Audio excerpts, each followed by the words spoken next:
नहीं हुआ है। हाँ। प्रॉपर इन्वेस्टिगेशन होने के बाद ही उन पर FIR लॉन्च होना चाहिए था कि वेदर इट इज़ फॉल्स और ट्रू। आनंद फानन में उन पर FIR करके कर दिया गया है। उसमें ऑफेंस अगेंस्ट पब्लिक ट्रांसक्विलिटी और डिफामेशन का चीटिंग का केस हुआ है। इसमें मैक्सिमम पनिशमेंट 7 इयर्स तक का है, जो अंडर सेक्शन 468 और 471 का है। इसमें 7 साल की सज़ा है और इस 155(1)(b)(1)(c) जो हुआ है उसमें 3 साल की सज़ा है। और इसमें प्रॉपर इन्वेस्टिगेशन की आवश्यकता थी और अभी इन पर ये सच्चाई सामने लाने का प्रयास किए थे और दुर्भावना से ग्रसित होकर इन पर आनंद फानन में FIR लॉन्च किया गया है। यह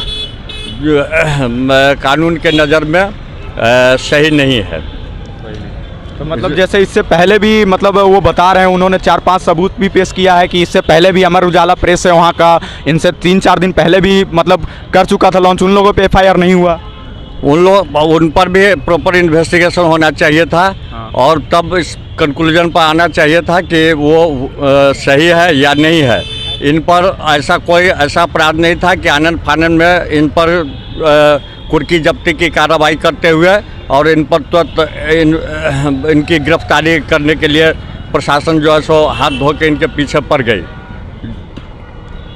सर आपका ये क्या लॉ ये कहता है सर जी कि जैसे कि मतलब वो तो आतंकवादी नहीं है, एक पत्रकार है, उनके मुंह पे काला पट्टी डाल के लाया जा रहा है, ये क्या पुलिस का सही है? मतलब ये ऐसा होता है केस में, लॉ आपका कहता है कि इस प्रकार हो किया जा सकता है? नहीं, इस तरह से नहीं किया जाना चाहिए, इसलिए कि ये कोई अपराधी नहीं है, इन पर पहले से अपराध का कोई मुकदमा नहीं है और ये कोई टेररिस्ट नहीं है कि इन पर जो है सो इस तरह से मुँह ढक के और इन पर जो है सो कार्रवाई की जा रही है। इनको इनके भी मान सम्मान पर इस बात के लिए बहुत ठेस पहुंच सकती है। आगे इस पे बचने का चांस है सर? हाँ, इस पर बचने का चांस है। अभी प्रशासन को इसमें इन्वेस्टिगेशन करने की ज़रूरत है और सही स्वतंत्र रूप से निष्पक्ष रूप से इस पर इन्वेस्टिगेशन होना चाहिए। इन्वेस्टिगेशन होने के पश्चात ही उन पर किसी प्रकार की कार्रवाई होनी चाहिए। नहीं, एक और सवाल मैं करना चाहूँगा, जैसे इन्होंने मजदूरों के लिए आवाज़ उठाई, ये अफवाह है जैसा बोला गया, बिहार पुलिस ने अफवाह बोला, जहाँ पर जो सरकार, मैं आपसे एक सवाल ऐसे ही करना चाहता हूँ कि जो सरकार वादा करके जाती है कि 30 लाख नौकरी दूंगा, 40 लाख नौकरी दूंगा, वो क्या वो अफवाह नहीं है? उस पर हम लोग FIR नहीं कर सकते हैं? सरकार ये कह रही है तो ये जो है सो यह भी सही नहीं है कि नौकरी देने का वादा करके वो नौकरी देने से मुकर जाते हैं। हाँ। और ये FIR का नहीं, ये जो है सो विधानसभा या जो संसद में इस बात को उठाना जाना चाहिए कि ये इस तरह से लोगों को दिखा देते हैं सब्जबाग और उनके साथ कुछ करते नहीं हैं। तो मतलब इस पे क्या जुर्माना भी है, इनको मतलब बचाया जा सकता है? अभी मतलब कोई नहीं आगे का कार्रवाई, उनको बेल मिल सकता है? हाँ, क्यों नहीं, इस पे बेल उनको मिल सकता है। यह उतना बड़ा ऑफेंस नहीं है जिससे कि इनको बहुत बड़ी सज़ा हो सकती है और इसके चलते उनको बहुत बड़ा पनिशमेंट झेलना पड़ेगा। इससे क्या आगे की क्या कार्रवाई है? सुन रहे हैं कि तमिलनाडु भी इन्हें ले जाया जा सकता है पूछताछ के लिए, क्या ये सब रहता है इसके प्रक्रिया में, रहता है केस की प्रक्रिया? हाँ, इसमें आज वहाँ FIR हुआ है तो हो सकता है कि उसमें प्रोडक्शन के लिए ले जाया जाए, वहाँ इनसे पूछताछ की जा सकती है कि आपने ये ऐसा डाला है तो उसकी पीछे सच्चाई क्या है, इसके लिए ले जाया जा सकता है। आप देख सकते हैं जैसा कि इन्होंने सारे सवाल का जवाब दिया हमारे, बिल्कुल आप देख सकते हैं कि मतलब इस पे अभी बेल दिया जा सकता है, ऐसा कोई बड़ी बात नहीं है कि उन पे मतलब सज़ा, इस पे कार्रवाई करनी चाहिए, जांच करनी चाहिए अच्छे से बिहार पुलिस को। इस प्रकार से आतंकवादी की तरह पेश नहीं करना चाहिए, क्योंकि वो एक आतंकवादी नहीं है, एक पत्रकार है। पत्रकार के साथ ऐसा होता है तो बहुत बुरी बात है, क्योंकि पत्रकार जो है उसको फ्री बनाया गया है कि लोगों को आवाज़ उठाया जा सके। अगर जो उसके साथ आप आतंकवादी के जैसा सलूक करिएगा तो ये गलत बात है। धन्यवाद, हमारे साथ बने रहिए, वॉटक को सब्सक्राइब करिएगा। और यहाँ पर एक और बगल उनसे भी पूछ लेते हैं कि क्या मतलब क्या है आगे, क्या हो सकता है, मतलब केस लड़ा जा रहा है सर का कि नहीं लड़ा, मतलब मनीष कश्यप सर का केस लड़ा जा रहा है कि नहीं जा रहा है, ये भी बताएंगे। बताइए सर। ये सबसे बड़ी बात है तो ये प्रेस की आज़ादी पर हमला है। हाँ। जो सच बात को अगर कोई चीज़ उजागर किया जाता है तो उसको दंडित किया जाता है। ये सीधा सीधा प्रेस पर हमला है।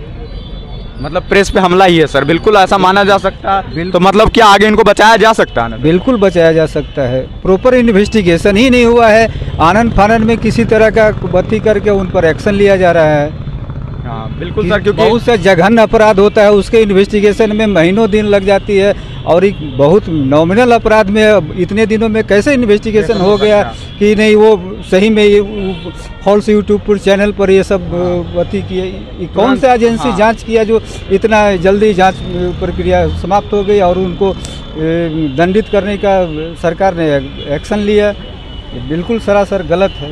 इससे पहले भी और भी प्रेस वालों ने डाला था, उनके ऊपर कार्रवाई नहीं हुई, डायरेक्ट इन्हीं को मतलब एक बैग से इन्हीं के ऊपर मतलब बिल्कुल पॉइंट आउट किया गया। ये सब तो गलत चीज़ है। ये पार्टिकुलर व्यक्ति पर अटेम्प्ट है कि उनको किसी तरह से दंडित करें ताकि आगे कोई इस तरह की हरकत न करें। तो आप क्या कहना चाहिएगा, वो आपकी नज़र में कैसे पत्रकार हैं? बिल्कुल सही पत्रकार हैं, जो आवाज़ उठाए हैं वो सही उठाए हैं। बिल्कुल मतलब ऐसा हो रहा, देखिए सर जी, कहीं भी चिंगारी निकलता है तभी आग लगता है, ऐसा नहीं कि कोई भी झूठ मूठ का।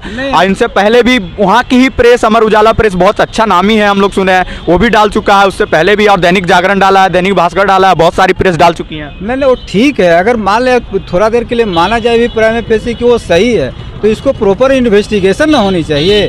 विदाउट इन्वेस्टिगेशन आप कैसे कर रहे हैं कि वो गलत कर दिया? इतना जल्दी आप इन्वेस्टिगेट कर लिए कि नहीं वो गलत यूट्यूब चैनल पर डाल दिए हैं हर चीज़। आपको मौका मिले सर उनका केस लेने का तो आप लीजिएगा? एकदम लेंगे। बिल्कुल, क्योंकि वो बोल रहे थे कि उनको चाहिए ऐसा, उन्होंने बहुत गरीबों के लिए लड़ाई लड़ी है, वो कर रहे थे, जान रहे थे कि उनको वकील मिलना चाहिए, अच्छे वकील भी उनके केस लड़े हैं। तो आपको मौका मिलेगा तो क्या लड़िएगा सर? एकदम लेंगे, और वो बिल्कुल सही आवाज़ उठाए हैं, इसका मैं पूर्ण रूप से समर्थन करता हूँ। आप देख सकते हैं कि जैसा बयान आ रहा है हमारे सामने, आपने देखा कि बिल्कुल यहाँ पर दोनों अच्छे हाईकोर्ट के वकील हैं। आप भी इनसे केस आके, आपको अगर जो कोई दिक्कत है, बिल्कुल न्यायिक अच्छे दर पे करते हैं। ऐसा नहीं, जहाँ पर सच रहते हैं लोग वहाँ पर ये सच के लिए खिलाफ आवाज़ उठाते हैं, उनको न्याय दिलाते हैं। ऐसे वकील ही आगे मनीष कश्यप का बचाया जा सकता है, बिल्कुल बचाया जा सकता है, क्योंकि एक बैग से बिना जांच किए हुए एक बैग से उनको डाल दिया गया जेल में। ये गलत चीज़ है कि इतनी जल्दी कोई जांच की प्रक्रिया नहीं होती है। धन्यवाद, हमारे साथ बने रहे, हमारे चैनल को सब्सक्राइब करिएगा, लाइक करिएगा और बेल आइकन दबाना नहीं भूलिएगा। धन्यवाद।